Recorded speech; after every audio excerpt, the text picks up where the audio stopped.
Assalamualaikum warahmatullahi wabarakatuh. Di sini kami membuat video tentang implementasi sentimen analisis pada Saini dengan topik kesehatan khususnya COVID-19. Dengan metode klasifikasi menggunakan algoritma native Bayes classifier. Sebelumnya, perkenalkan, nama saya Nisfu Syakban, NIM 123170018. Dan saya Anggita Ramadhani, NIM 123170076. Di sini saya akan mendemokan program tentang proyek akhir yang telah kami buat yang berjudul Information about Coronavirus atau COVID-19. Nah, di sini kita bisa melihat bahwa adanya visualisasi data tentang sentimen negatif dan sentimen positif. Nah, di sini ada beberapa kata yang masuk ke dalam sentimen negatif. Misalnya contoh kata virus. Kata virus ini dia mempunyai jumlah kata sebanyak 18. Sedangkan pada sentimen positif ini misalnya contoh support, dia mempunyai jumlah kata sebanyak 16. Yang kedua adalah histogram.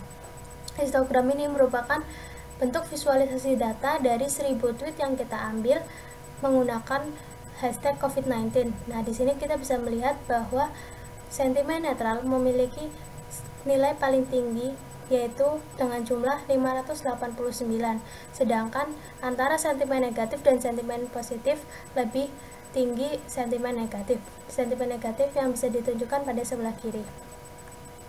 Selanjutnya adalah persebaran COVID-19 pada berbagai negara yang ditentukan pada kasus konfirmasi, kematian, ataupun jumlah kasus sembuh. Nah, di sini misalnya saya contoh negara Indonesia dengan kasus kematian. Nah, di sini ada dua grafik. Grafik yang pertama, dia menunjukkan kasus per hari, sedangkan grafik kedua menunjukkan kasus akumulatif.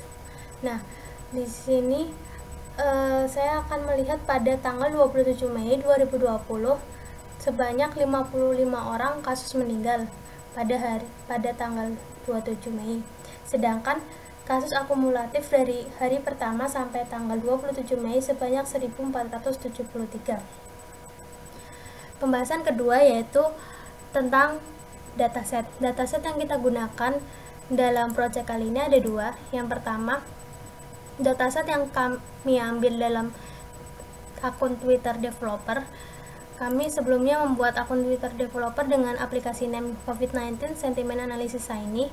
Lalu kita akan mendapat key dan token untuk melakukan aktivasi autentifikasi token. Nah, kita bisa mengambil APK dan API secret-nya yang dimasukkan pada server.r. Nah, ini bisa kita masukkan di sini.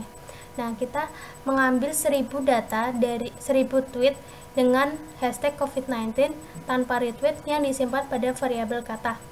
Sedangkan dataset kedua, dataset yang diambil pada JHU atau CSSE dengan base URL link ini, dia menampilkan untuk menampilkan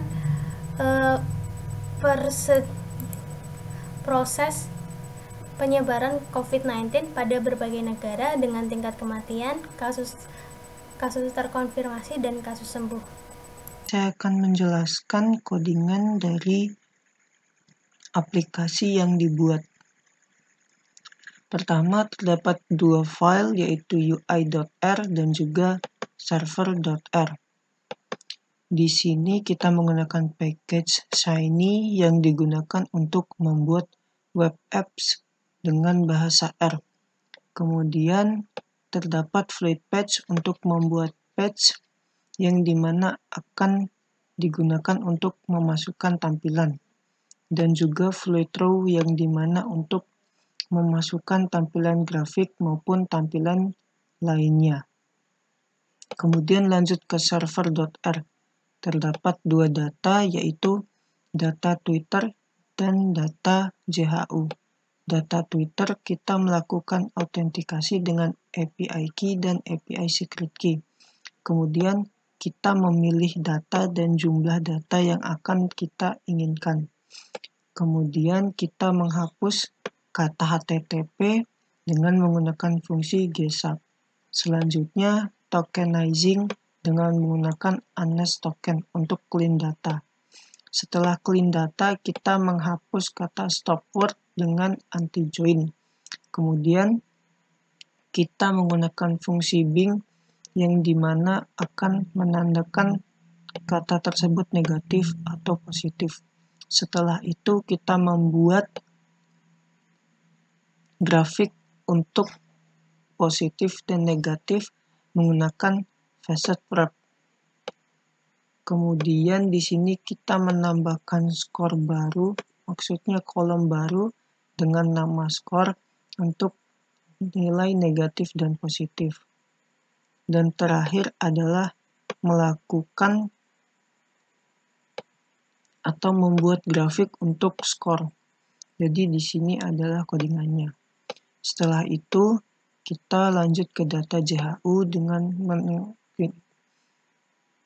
Selanjutnya kita lanjut ke data JHU dengan menggunakan URL link ini untuk mengambil data.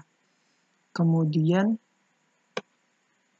datanya akan dicek apakah datanya terbaru atau tidak. Setelah itu, di sini ada fungsi global yang digunakan untuk mengolah inputan-inputan yang ada. Kemudian fungsi render bar plot adalah fungsi yang digunakan untuk mengatur grafik dan juga mengatur legenda dari grafik yang ada. Dan terakhir adalah output.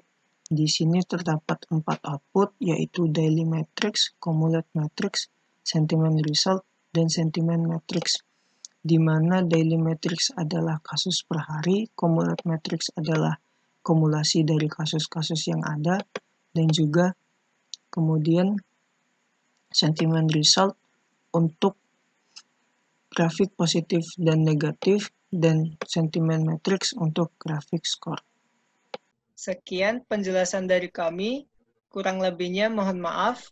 Wassalamualaikum warahmatullahi wabarakatuh.